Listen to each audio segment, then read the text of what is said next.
हे दोस्तों, आज मैं आपको बताऊंगा एक की रीजन क्यों कुछ ही लोग बहुत अमीर बन पाते हैं और क्यों ज्यादातर लोग गरीब या फिर मिडिल क्लास रह जाते हैं। रॉबर्ट नाम का एक लड़का था जिसके दो बाप थे।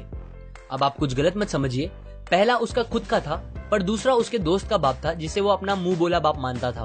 पहले वाले ने पीएचडी की थी पर दूसरे ने कभी 8th भी पास नहीं की थी। दोनों बहुत ही स्मार्ट और हार्डवर्किंग थे पर दोनों की सोच बहुत ही अलग थी और दोनों रॉबर्ट को अलग अलग बातें सिखाते थे। पहला बाप बोलता था कि पैसा सारे फसाद की जड़ है, पर दूसरा बोलता था कि पैसा ना होना सारे फसाद की जड़ है।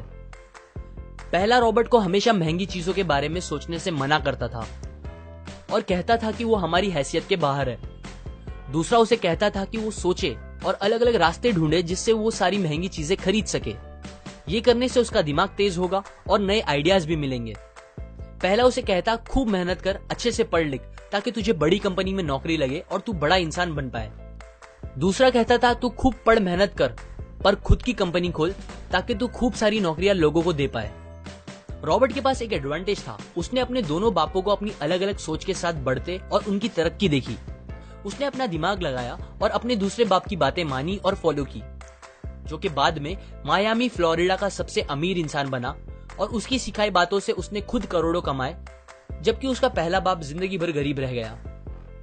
सबसे इंपॉर्टेंट बातों में से एक बात जो रॉबर्ट ने अपने अमीर बाप से सीखी वो थी फाइनेंशियल लिटरेसी, जिसका मतलब है एसेट्स और लायबिलिटीज के बीच का डिफरेंस जानना। अब आप गौर से सुनिए, ये नॉर्मल कॉमर्स में सिखाए गए मीनिंग से थोड़ा अलग है। रॉबर्ट ने काफी इजी शब्दों में उसका मीनिंग बताया है, जो कि कुछ ऐसा है। एसेट्स कोई भी वो चीज होती है जो आपको पैसे बना के दे या फिर आपके जेब में पैसे डाले, और लायबिलिटीज वो चीजें होती है जो आपके जेब से पैसे ले ले या आपके पैसे खत्म करे। अमीर लोग इसीलिए अमीर होते हैं बिकॉज वो अपने एसेट्स बनाते हैं, जबकि मिडिल क्लास लोग बस लायबिलिटीज पे खर्च करते हैं। मिसाल के तौर पर रमेश और सुरेश नाम के दो दोस्त थे। दोनों सेम पोजीशन और सेम सैलरी पे काम करते थे।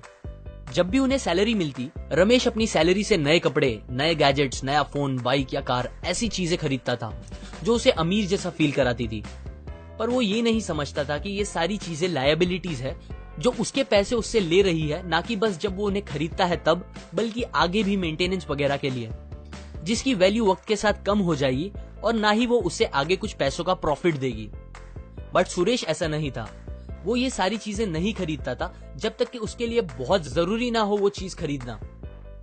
वो पैसे जमा करता था और एसेट्स पे खर्च करता था, जैसे कि स्टॉक्स, बॉन्ड्स, रियल एस्टेट, अपनी खुद की स्किल्स बढ़ाने के लिए या कुछ सीखने के लिए जो उसे आगे और पैसे बना के दे।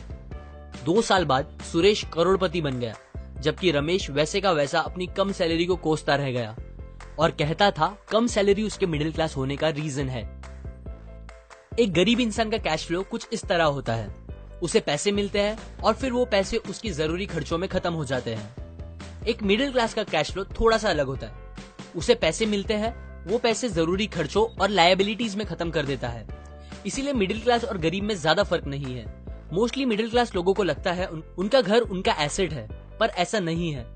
आपका घर आपको पैसे बना के नहीं देता अनलेस आप उसको भाड़े पे दो, जबकि अमीर लोगों का कैश फ्लो ऐसा होता है। उन्हें पैसे मिलते हैं, वो उस पैसों से अपने एसेट्स बनाते हैं पहले और फिर उससे बने पैसों से खर्चा करते हैं। इसीलिए वो अमीर होते जाते हैं क्योंकि उनके इनकम के सोर्स बढ़ते जाते हैं। अगर आपको अमीर बनना है तो ये बात याद रखिए अच्छे से। इस बात से फर्क नहीं पड़ता कि आप कितना कमा रहे हैं, बल्कि आप उन पैसों को कैसे और कहां खर्च कर रहे हैं, ये इंपॉर्टेंट है। आपको कंज्यूमर की सोच से बाहर आकर इन्वेस्टर की सोच अपनानी पड़ेगी। लोग कंप्लेन करते हैं उनकी खराब कंडीशन का रीजन उनकी कम सैलरी है और सैलरी बढ़ेगी तो वो आराम से रहेंगे। पर प्रॉब्लम ये है कि इनकम बढ़ने के बाद लोगों के खर्चे ज्यादा बढ़ जाते हैं, क्योंकि ज्यादा पैसे ज्यादा अच्छी चीजें खरीदने पे मजबूर करता है, जैसे कि एक बेहतर फोन, कार, घर, जो कि सब फिर से बस लायबिलिटीज है जो आपको कभी अमीर बनने नहीं देगी। ये बातें मैंने रॉबर्ट कियोसाकी की book rich dad poor dad से पढ़ी है, जो वो पहली बुक थी जिसने मेरी सोच चेंज की और बेहतर बनाई। अगर आपको ये बातें अच्छी लगी तो लाइक करें, अपने व्यूज कमेंट करें और फाइनली सब्सक्राइब करें। मैं आपको ऐसी काम की बातें जो मैंने दुनिया के कुछ सबसे समझदार लोगों से सीखी है शेयर करूंगा, जो आपको सक्सेसफुल बनने में मदद करेगी। और आखिर में थैंक्स फॉर वॉचिंग।